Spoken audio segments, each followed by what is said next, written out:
Bro, pernah nggak sih lo dengar soal manusia setan atau demonic people yang katanya berpengaruh ke kehidupan nyata? Nah, hari ini gue bakal ngomongin fenomena itu di Indonesia. Sejauh mana pengaruhnya ke negara kita, dan gimana kita harus bersikap. Jangan skip, tetap stay di channel Optimis selalu.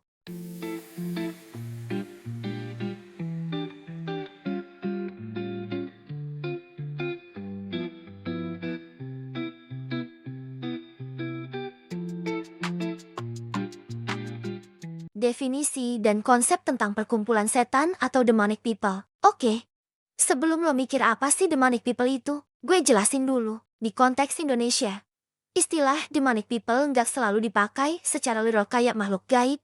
Bisa juga orang yang diduga punya kekuatan gaib jahat atau terlibat dalam praktik spiritual gelap.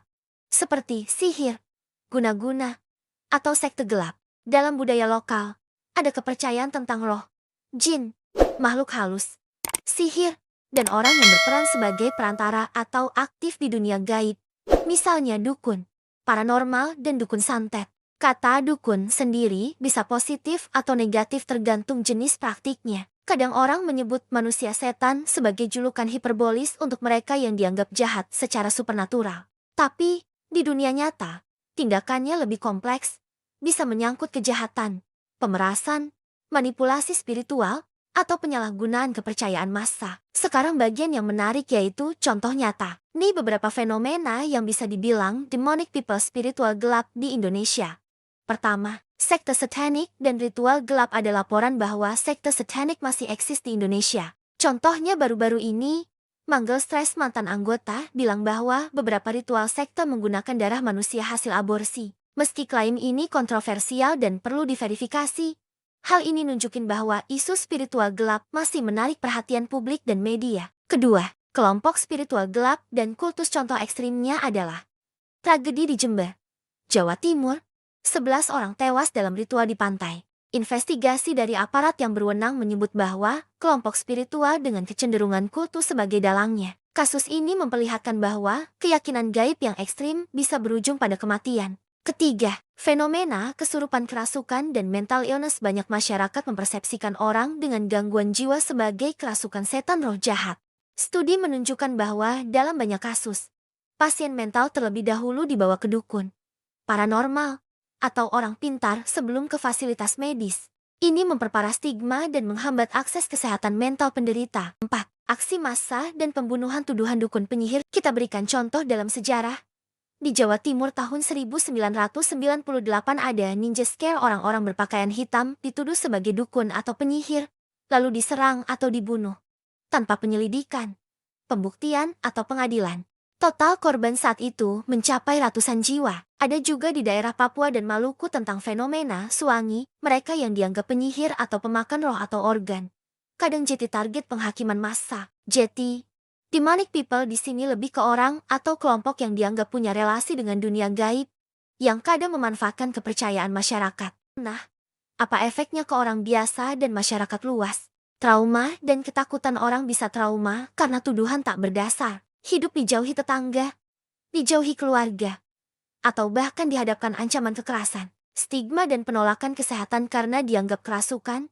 Seseorang dengan gangguan mental mungkin ditolak ke fasilitas medis. Ini bikin mereka makin jauh dari pengobatan yang tepat. Eksploitasi dan penipuan. Ada dukun abal-abal yang memanfaatkan ketakutan orang. Janji sembuh, diguna-guna, pengusiran roh. Namun ujung-ujungnya cuma jadi modus penipuan. Bentrokan sosial, kekerasan komunal. Tuduhan dukun bisa memicu kerusuhan antar warga. Kasus pembunuhan orang yang dituduh penyihir itu nyata terjadi. Sudah banyak catatan kekerasan terhadap mereka yang dianggap orang gaib jahat. Sekarang naik level. Gimana pengaruh ini ke negara dan sistem yang berjalan? Keamanan dan ketertiban umum. Aksi cult ritual gelap ekstrim bisa mengganggu ketertiban. Contoh korban ritual di Jember. Negara harus turun tangan agar nyawa nggak melayang sia-sia. Penegakan hukum dan tanggung jawab. Negara-negara harus punya regulasi dan mekanisme untuk menangani kejahatan berbasis spiritual, membedakan antara kriminal nyata vs klaim gaib. Ketika negara lemah menangani, masyarakat bisa ambil hak sendiri. Vigilante. Kasus pembunuhan. Tuduhan dukun adalah contoh betapa hukum bisa gagal melindungi citra internasional dan hak asasi manusia jika ada laporan pembunuhan atas tuduhan supranatural. Itu bisa mencederai citra Indonesia soal HAM di mata dunia, kesehatan publik, dan sumber daya. Karena banyak orang lebih memilih dukun daripada rumah sakit untuk gangguan jiwa.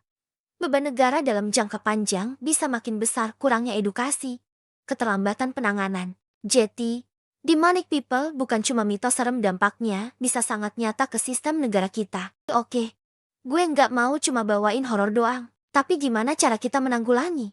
Pertama, edukasi dan literasi spiritual dan kesehatan mental. Beri pemahaman bahwa gangguan jiwa punya aspek biologis dan psikologis, bukan selalu karena setan. Masukkan materi literasi spiritual via mistis di sekolah dan komunitas. Kedua, kolaborasi agama, tradisi dan sains. Pemuka agama, budayawan, psikolog harus duduk bareng. Orang percaya spiritual, tapi sains harus masuk juga. Ketiga, penegakan hukum yang tegas. Jika ada ritual gelap yang melanggar hukum, pembunuhan, pemaksaan, eksploitasi, negara harus bertindak dan hukum wajib ditegakkan tanpa diskriminasi. 4.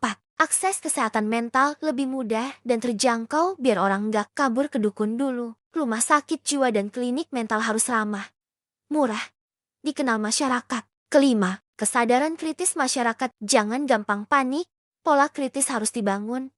Cek dulu kebenarannya. Jangan ikut jadi masa panas. Kalau kita sadar bareng, demonic people bisa jadi istilah simbolik more than real threat. Tapi bahayanya nyata kalau nggak dikelola dengan bijak. Oke guys, itu tadi ulasan gue tentang demonic people di Indonesia dan pengaruhnya ke negara. Fenomena ini nggak boleh dianggap remeh, karena dia punya sisi budaya, psikologi, dan legal yang kompleks. Kita nggak harus takut, tapi harus pintar dan kritis. Kalau lo suka konten kayak gini, yang bahas tema unik tapi tetap bermanfaat, jangan lupa subscribe, like, share video ini, dan pastiin lo terus follow channel Optimis selalu supaya lo nggak ketinggalan video keren berikutnya. Sampai jumpa di konten berikutnya. Keep positive vibes, bro atau sis.